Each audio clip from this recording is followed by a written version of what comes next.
AliCamp 2024. Donna Purcell, The Power of Change. AliCamp 2024 is brought to you by our gold sponsors Intopia and ANZ, our silver sponsor Canva, and Auslan sponsor Signhow. So, hi everyone. I think one of the things that Sarah didn't tell you about is I'm probably one of the least technical people in this room.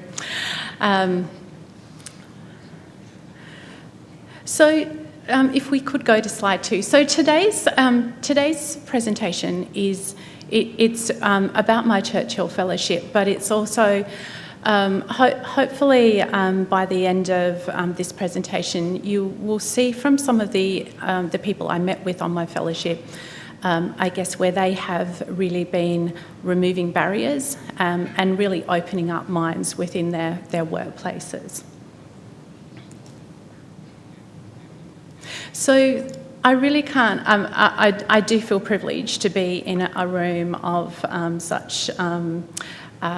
so many specialists in technologists, and to prove the point that I'm not very technically savvy, I already had to check in with Ben to get some help to change a setting on my JAWS. So it was great to actually be able to utilise that help this afternoon.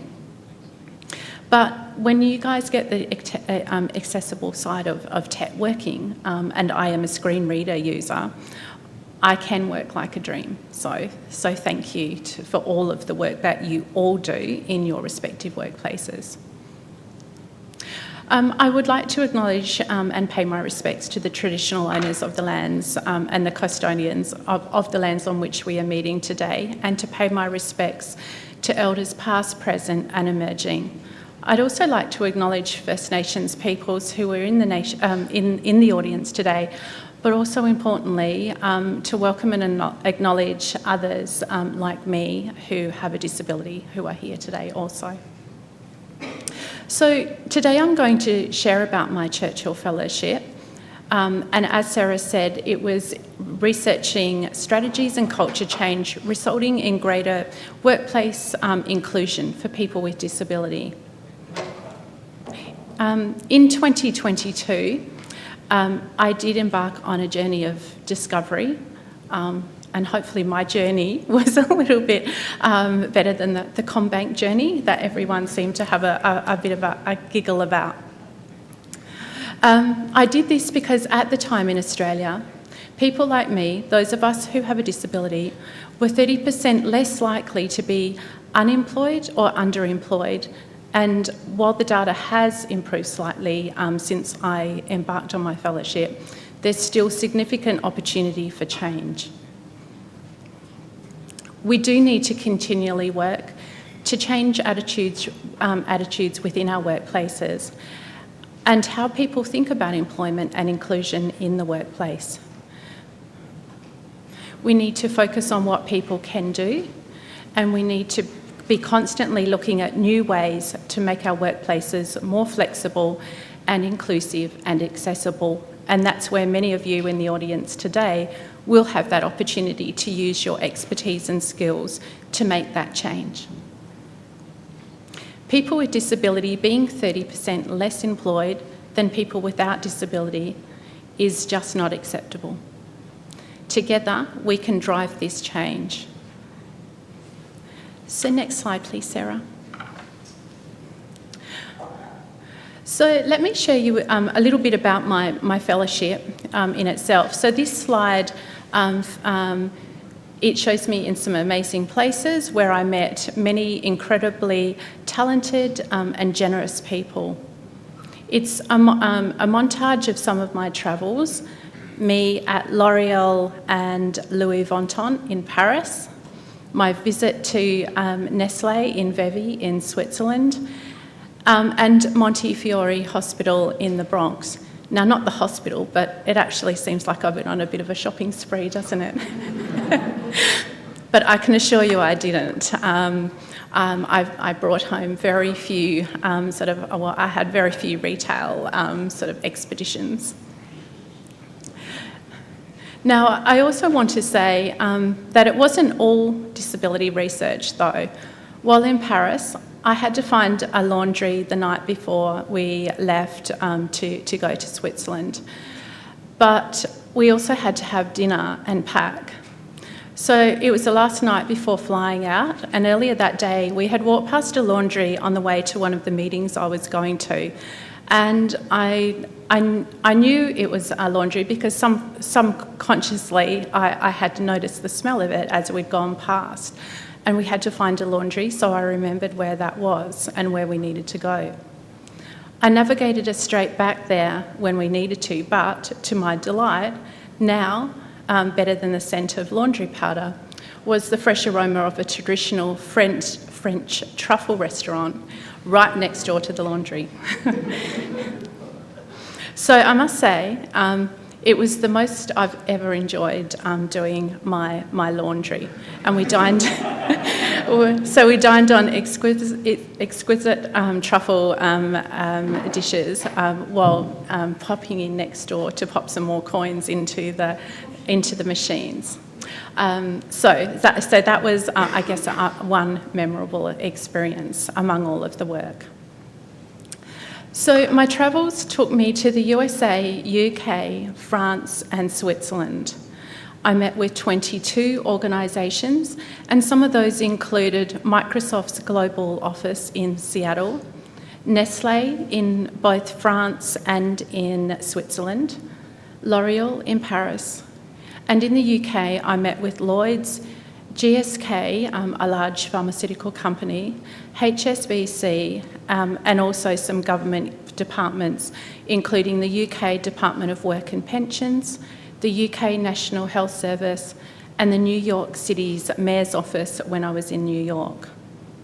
I also met with a range of disability support organisations and providers in New York, and these programs were focused on transitioning young people from school to employment, with their last year of school playing out in a workplace setting.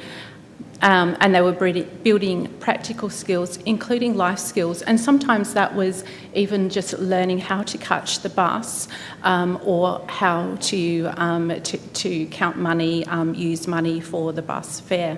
And that was what took me to the Montefiore Hospital.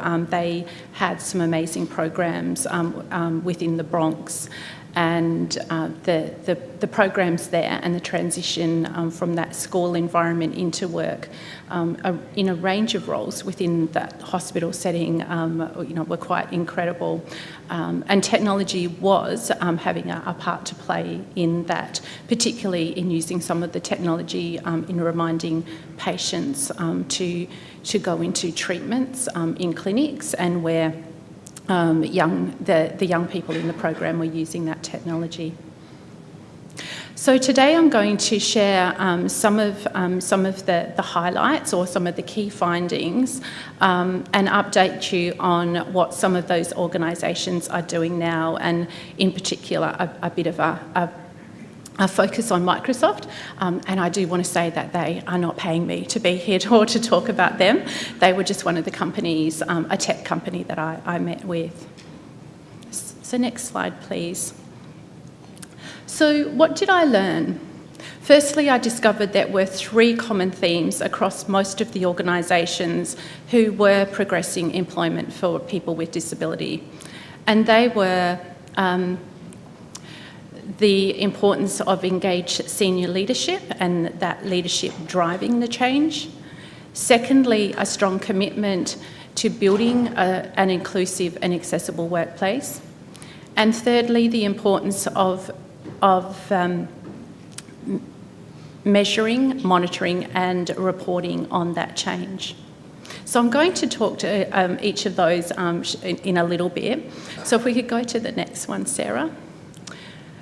So when it comes to leadership, I found that there was mostly always a senior leader who had a close connection to disability and wanted to ensure that there were opportunities to attract, employ and support people with disability within their workplaces. And this also included them having employees within their senior leadership teams, so making that commitment from the top down. Some of these leaders were CEOs who had a family connection, often a child with disability. And that was the case in both Microsoft and HSBC. As a parent, they started to question what opportunities for work would be there for their children. For a child who had an intellectual disability or having cerebral palsy and being non-verbal, what would work look like? And would work be possible for their child when they grew up in a corporate setting like they were working in? This curiosity resulted in them committing to and leading change and building mainstream employment opportunities for people with disability in a corporate setting. Satya Nadella, the CEO of Microsoft, was one of these parents, or is one of those parents, and he is a leader for change. Through his experience and exposure to disability, he has a passion and commitment for Microsoft to be more inclusive, and he's instigated change, including making sure that there's a senior leader responsible for accessibility and driving that change, both in and outside of Microsoft. And I'm sure many of you know of Jenny Leigh-Fleury and the work that she does. They also have lots of fun tech labs with lots of interesting sort of gadgets, and these are used to develop and trial innovative solutions and providing a space for growing awareness and for testing. And while I was in Seattle, I had the pleasure of going to their global head offices and visiting the tech lab that is there.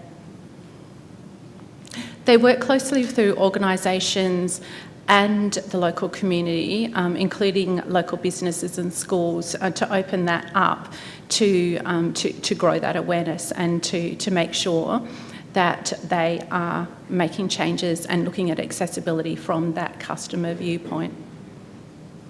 Since my visit, they've now introduced some more AI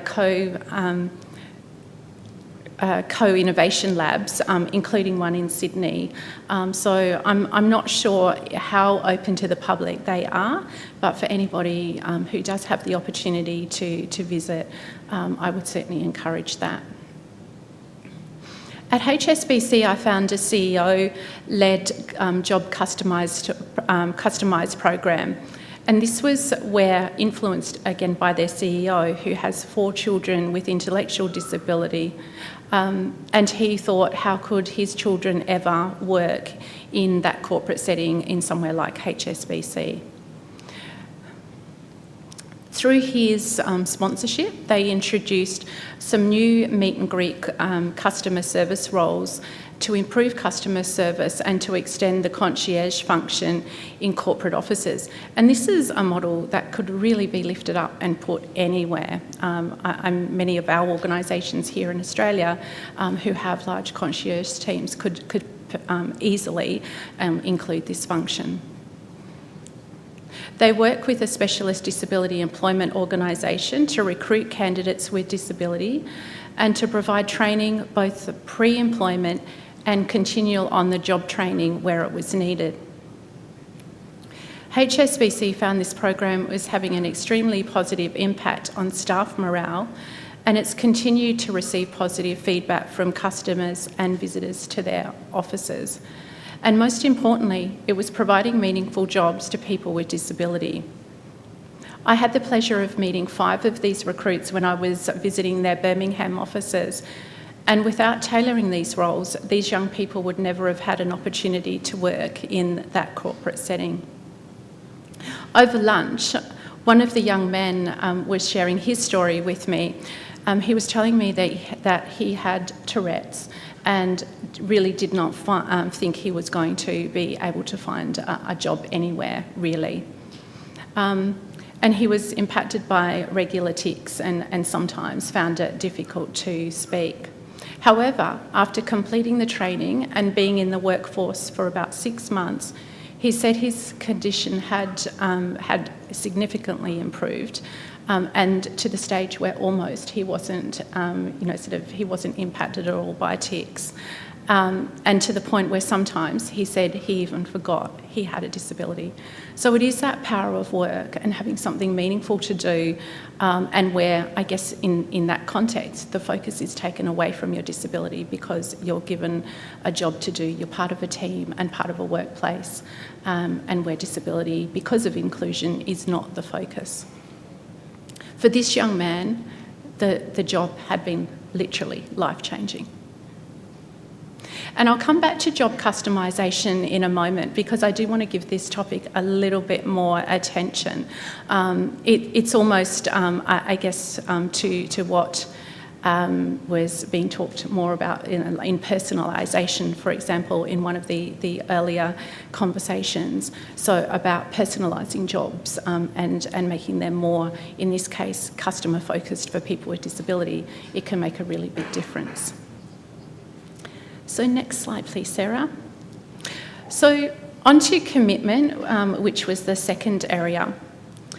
So having a commitment to be more inclusive and accessible was a common theme that I found within most of the organisations that I met with.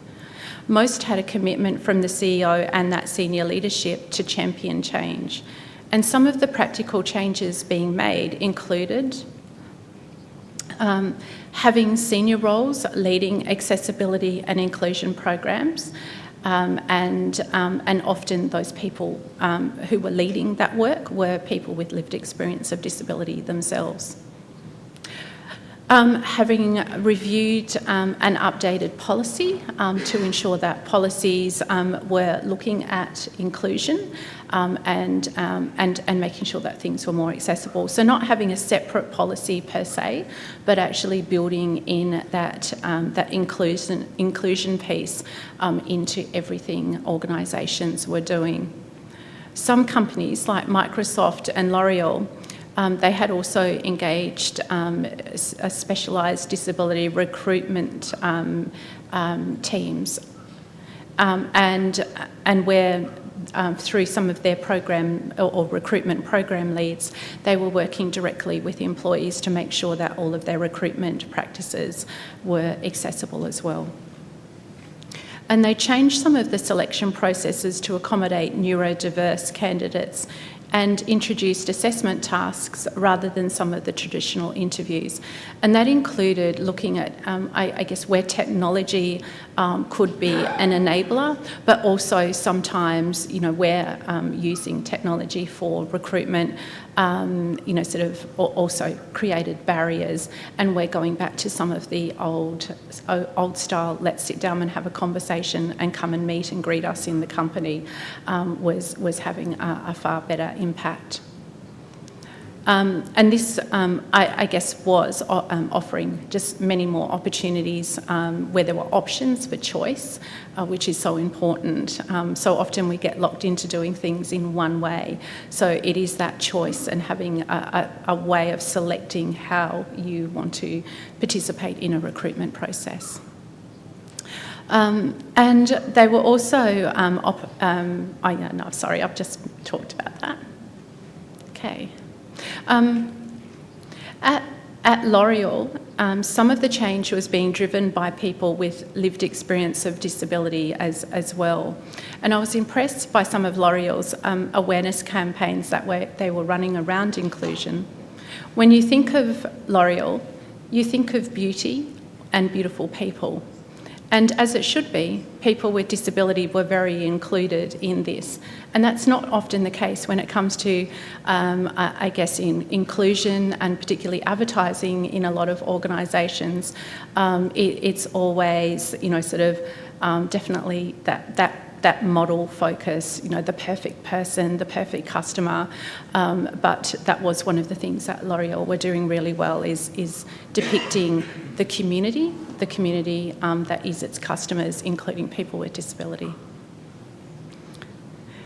And just briefly jumping back to Microsoft, when I visited their Redmond, USA site, they were working with local disability supports and community groups to design, build, change and champion the accessibility of products and services through their tech labs. And that included designing some accessible workplace supports. So when I visited, they had a couple of new employees that had joined who had very minimal hand coordination. And so they were, the project that they were undertaking the day I visited was working with those people to look at how they could actually manufacture and design specifically for those employees some solutions around accessing technology that was going to be custom made specifically for them in the workplace. And I'm sure many of you are doing this, but when you are designing platforms, programs, and technologies, to think about people with disability I guess that whole range of diversity needs at the early stages, not just at the usability and the testing stage. It is so important to consult and to engage with people early during that design and discovery stage, which saves a lot of time, sort of at the end if you've done that. So some of the other practical things that I found that were making a difference within organisations, employers who had introduced a centralised approach to workplace adjustments, so removing it from managers to make decisions and where there was a simple, quick, easy solution and a centralised budget, so that it was quick, fast and there when the person started, not a few weeks down the line. Offering one or more employee networks or affinity groups being led by people with disability within the workplace. And I know certainly Australia is doing quite well in that space now. Delivering widespread disability awareness training, including for leaders, and having a senior leadership commitment to constantly keeping up to date with that training.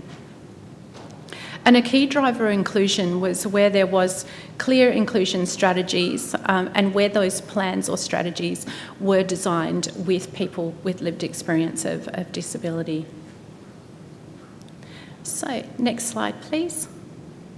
So our third area and the final, I guess the final key piece of information where there was that constant good practice was around not just committing to workplace inclusion, but the importance or the imperative, it being imperative that you actually monitor, measure and track that change. Otherwise, you can have the best plans in the world, but if you don't know that you're actually achieving it or making that progress, then how do you know?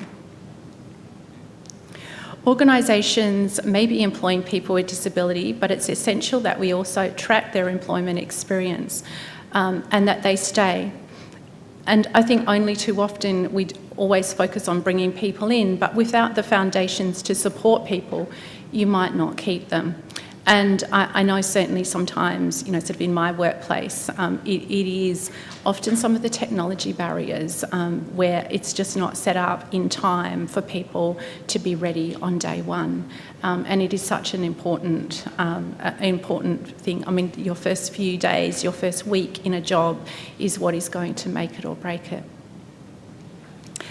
The National Health Service in the UK was really leading the way in how it was tracking and measuring change.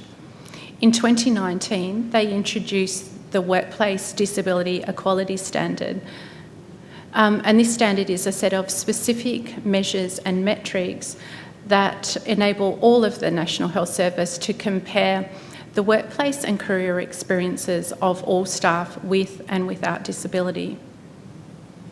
The National Health Service and its organisations then use that data to develop and publish their action plans and then use year-on-year comparison data that enables them to demonstrate progress against the indicators of disability equality. And how that came about, when I met with them, they explained that they were getting very bad feedback, that the experience of employees who identified as having a disability said that they were having an abysmal experience at work. Many were leaving, and they were starting to get quite a number of discrimination cases because of workplace discrimination because of disability. And so that was what instigated the change in the first place. And now it's really turned around, and where they are doing extremely well at bringing people with disability into their organisation. It not only allows them to track their progress, but for that continual improvement and to understand where there's more work required. As the UK's largest employer, this work is having good results in attracting and employing more people with disability and ensuring that there is that equity and inclusion within their workplaces, no matter the work location or the size. They are also finding that this is reducing discrimination, and it is having a very positive impact on employee satisfaction. And the guy who is leading that work is someone who has lived experience of disability himself. So it was actually quite good to see that change, and to just in a short number of years to see the change of how that measuring and tracking was having a positive experience. So, next slide please, Sarah. So I said I was going to go back to job customisation. So going back to customisation, and just to talk about it for a little while, as I met with employers, I discovered that where workplaces were having great success was where it came to training and placing people into work where job roles were both tailored to meet the job seeker and the employer. And where specifically jobs were focused on key tasks rather than on a position description like most of us probably have, that expected you to do many things, some that we're really good at and others that probably sit at the bottom of the job description that we probably never do or look at. Does that feel a bit familiar? I know it does for me. I do the things I like. And when you think about it, this really does make sense. I'm going to share an example of a specific role that I came across quite recently. So this was a story from Allianz in its Sydney office and recently expanded to other locations. When COVID-19 lockdowns shut down one of Allianz's major offshore claim centres, and I think we all remember those lockdowns only too well, they needed to increase their onshore capacity at very short notice. Allianz contracted a team from Jigsaw, a social enterprise that trains and transitions people with disability into mainstream employment. And a lot of their candidates that they are supporting are people who identify as neurodiverse. These roles were created to clear the backlog initially, but have continued on. Not only has the partnership solved an immediate business need, but it was a clear example of how inclusion for people with disability can be linked to business success. The partnership has expanded from an initial 4-person team who came in as trainees to learn how to fit around that role, to now 37 trainees across Sydney, Brisbane, Melbourne and Adelaide. And they all now work on the claims on an ongoing basis.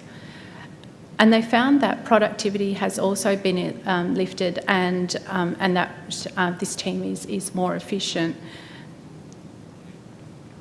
I think customising and carefully designing roles does make perfect business sense, not just for people with disability, but as a way that employers can better recruit and place on tasks and matching skills. And in that case, where they defined, sort of one specific task about processing claims and where they matched it to a particular cohort of people, it really has made a significant difference to their business. Okay, so next slide. So we'll just look a little bit more at what Microsoft is doing, and across recruitment, but also around workplace inclusion. So firstly, around recruitment, many organisations, which includes Microsoft, are now making great progress around inclusion of people with disability in their workplace. And I think we all know that technology, is a huge enabler in that. And excitingly, it's now starting at the recruitment stage. And as I said, one of the leaders that I came across in this was Microsoft. Some of the changes that they have introduced over the last couple of years are offering inclusive interviews, and that is tailoring to a whole range of needs. So it's about individual need and tailoring that. They're ensuring recruitment teams are disability aware, including that there are dedicated disability specialists. They have a robust workplace adjustment approach, including for interviews itself. They have a selection and onboarding program tailored for those who are neurodiverse, and that includes having days, employment days, where you can actually come to a jobs fair and find out about jobs at Microsoft, sit and talk to managers, find out more about the environment, what it's like to work in, and they also, at those days, they have a lot of jobs on offer. So people can actually look for a job, match themselves to it, apply, and then go through the further process. But for people who are neurodiverse, but also other disabilities, they are finding it's just sort of one way of removing some of the fear, the barriers, and also giving people the opportunity to actually go and visit the workplace and see what it's like before you apply, and just jump in with your eyes closed. They also have a supported employment program where they work with local disability providers and partners to create jobs for people with intellectual disability. The customised jobs approach, so it comes up everywhere.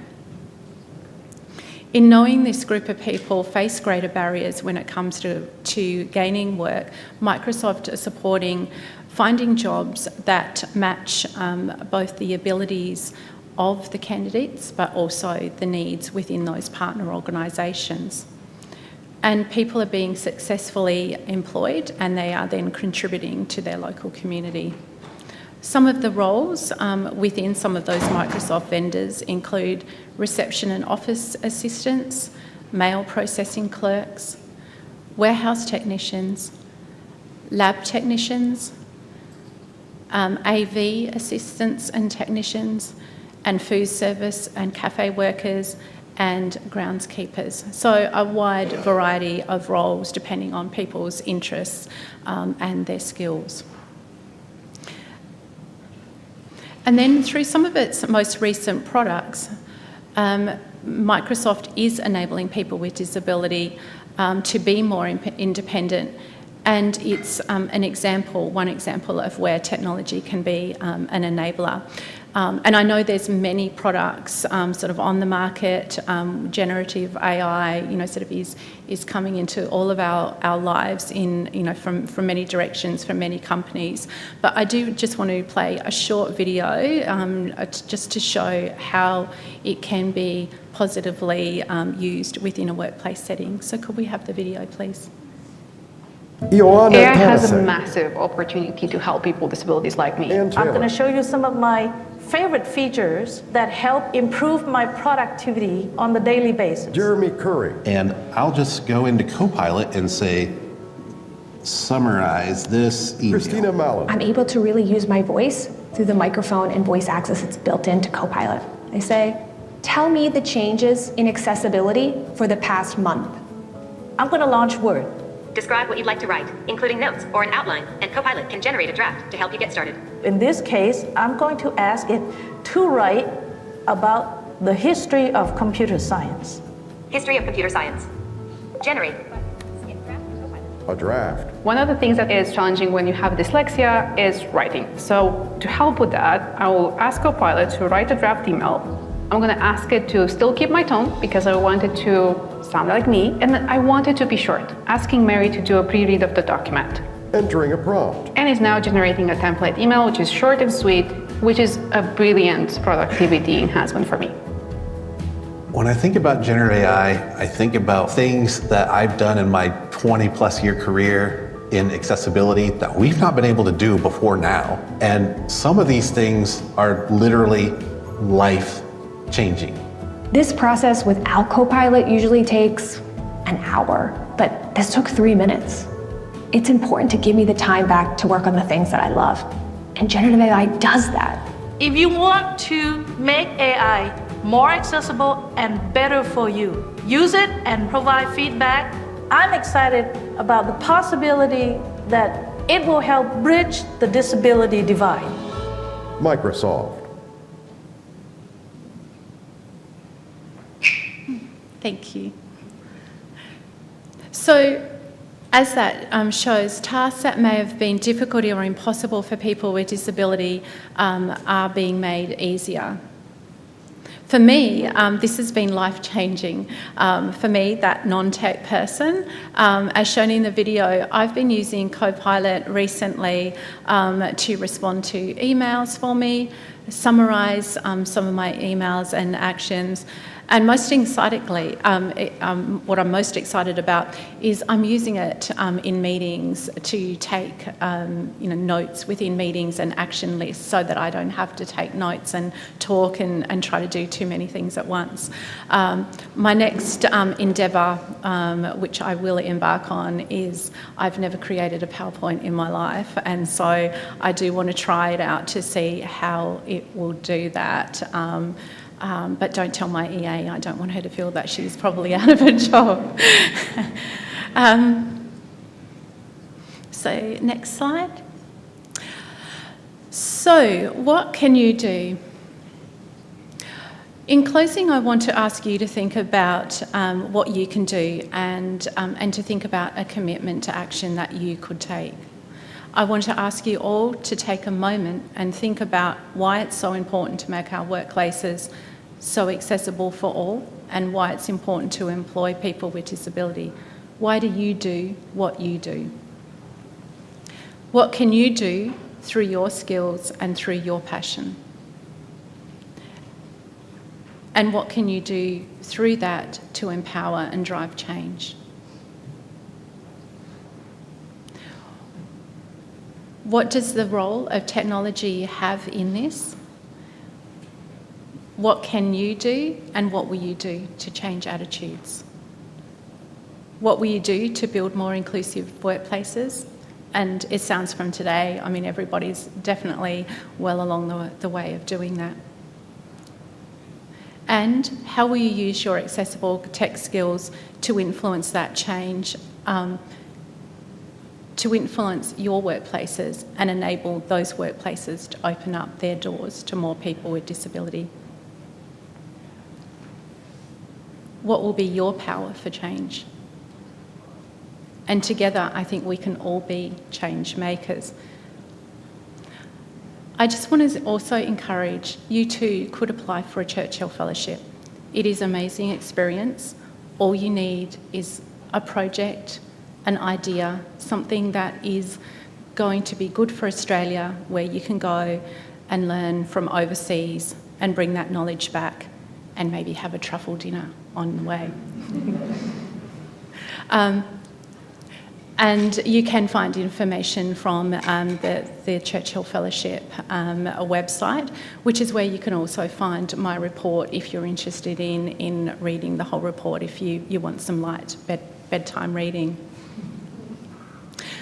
And I don't usually read this quote, but the quote on my last slide, I do want to read that out. I don't worry about action, but only about inaction. And that is from Sir Winston Churchill. Thank you.